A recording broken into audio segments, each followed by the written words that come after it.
just a class above just about everybody is he's not only phenomenal with a few styles. I don't know a weapon style that he's not great in, which I hate about this guy. But, that and the fact that he's left-handed, they're all ideal. Okay, this course is on sword drills and exercises.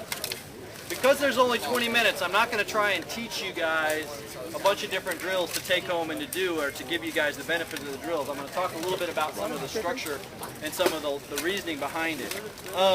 Raise your hand if you fight a lot of sword and shield, if you're a big sword and shield guy. Okay, now keep your hands up, keep your hands up. Now put your hand down if you hit the pel regularly. Okay, who's still got their hands up? Okay, a bunch of you. Okay, that's step number one. Try to hit a pel regularly. And there are people that'll say hitting a pel isn't that beneficial, okay, because it's not like fighting. It's not like a guy that moves. People think that you're teaching bad habits, that you're doing the wrong kind of thing. That's very bad logic. That's like saying that a boxer shouldn't hit a heavy bag because a heavy bag's not like hitting a person, okay? Because a person will not let you hit them 500 times until you get it right, okay? But the pel will and the heavy bag will, and that's how you get your technique right. When you're fighting, your technique needs to be automatic. You don't want to be thinking about how do I throw this blow? How did I get this tip to that spot that he just opened up? Okay? The technique should be completely automatic. You shouldn't be thinking about it because you've done it so many times off the field that when you get on the field, what you're thinking about is the strategy and the psychology of the battle and the range and all those other things that take place during a fight. Okay? What happens for most new fighters is you have to think a lot about, okay, wait, I think I see a spot. How about, can I get there like this? Okay, or maybe I should let the tip go more. Or maybe if I just step forward and hack with my arm, okay? And those are all ways that people swing a sword. They're not necessarily the most efficient ways to swing a sword. And so by doing a lot of repetition, you program those movements into your brain. It's just like every martial art, every combative sport in the world has some form of kata and repetition and drill to get the techniques down, because learning the techniques during the fight doesn't work. We in the SCA for a very long time have had this idea that the best way to learn to fight is to put on your armor and go out and fight. Okay, and to some extent that's true. You need helmet time. Everybody needs helmet time. Don't make it sound like I think you don't need to fight more. Everybody needs to fight. But equally important, especially in the beginning, and then at the beginning and at the end, not so much in the middle, is the time you spend off the field. Okay. As I get to be a more seasoned fighter and I get further along in my career, I find that the time I spend off the field is even more important now than it was in the middle years.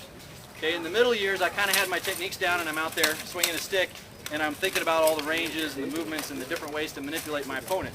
Well, you reach a certain peak with that and then you kind of have to go back and start examining and refining your technique again. Okay, and that's something that if you hit a plateau, if you ever find yourself, I've been fighting for 6 months or a year, and I really haven't gotten a whole lot better in the last 6 months or a year. I was getting better, and then I reached a plateau. Well, then it's really time to sit back with your pal or with a partner, do some drills, examine your movements, examine your techniques, see where you can refine them. It's very hard to, it's much easier to learn good technique than it is to unlearn bad technique. Okay? Once somebody spent 10 or 15 years throwing a shot a particular way and being semi-effective with it, teaching them a whole new, completely different way to throw it that'll be 20% better is worthless, because they're going to be 50% worse for the first 6 months, and they're not going to put up with it, and they're just never going to learn it. Well, maybe one fighter in 100 will learn it. Okay, most fighters won't. Okay, so that's why I feel it's very important to learn those techniques early on. And learning good mechanics can't be done while somebody else is trying to hit you with a stick. That's just not the best, that's not the most conducive to learning that. It's really conducive to learning how to cover your ass. That's really good at learning that. It's not so good at teaching you how to throw your stick right. And so we developed a number of drills. I was a student of Duke Ballard, still a student of Duke Ballard. And Ballard was very big on drills way back when. And when I stepped onto the scene, I kind of even tried to extend it a little bit more and kind of refine the drills a little bit more.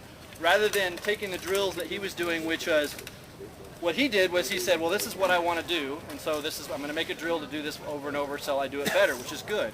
What I tried to do is sort of, well, let's see what I would like to be doing, even if I'm not doing it right now, and do a drill to that until I can actually do it on the field. He was already doing that to some extent.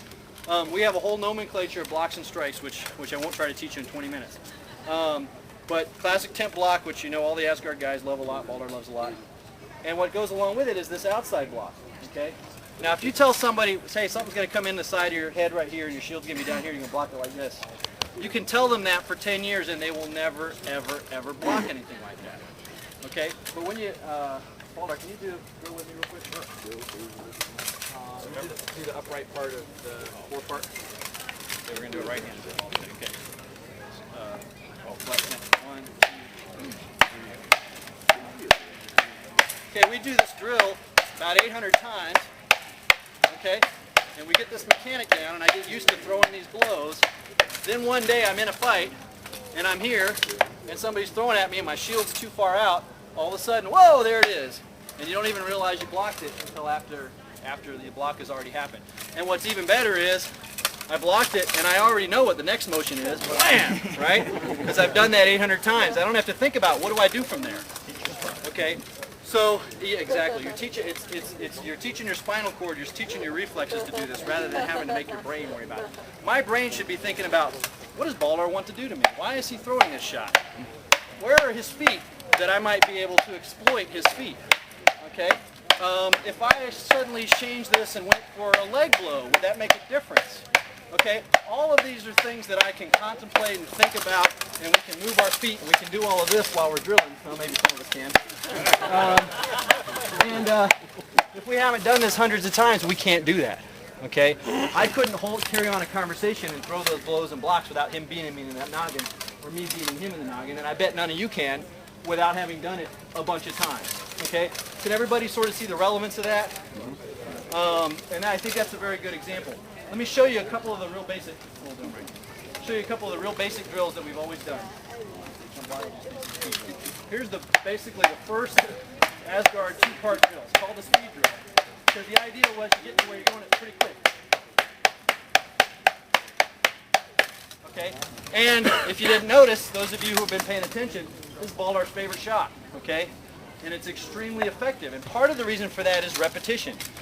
Not only are you teaching your spine, and not only are you learning the mechanics of the shot, when my elbow goes first, and then my hand, and then my wrist, when are my fingers tight, when are my fingers loose, but also the kinesthetics of the blow. It's the things you can't even see. I can't teach a person to have good kinesthetics because I can't see what their muscles are doing, what's tight and what's loose. But you can teach it to yourself by doing so much repetition, and you want to do the repetition until way past tired. Some people will say, don't do the drills tired, because your technique falls apart. BS. Do the drills with good technique and continue the technique way past tired. What happens is when you get tired, it forces you to have good kinesthetics.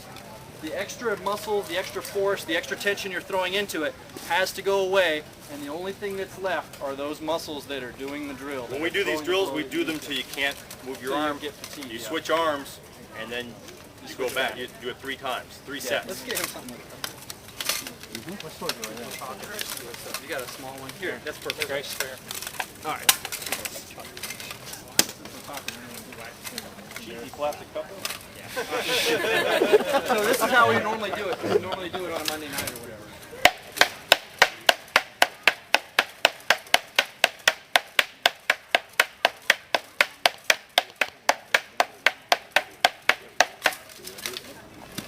Okay, he did a couple safety things. One is he stepped out when he was blocking, right, which was always a good idea. That's a mistake that people frequently make. We go until the point of fatigue. We go until one of us is starting to screw up and is about to get hit. We stop. We go, okay, all right, we're getting screwing up here. We need to stop. Don't stop here. Don't go. Okay, I'm done. Okay, never stop there because he's going to throw one more shot. That's just natural. And don't blame him when it happens. Always stop here. I can stand here and he can keep doing the drill without me. Eventually he'll stop. All right. Let's say back. Or not, yeah. Okay.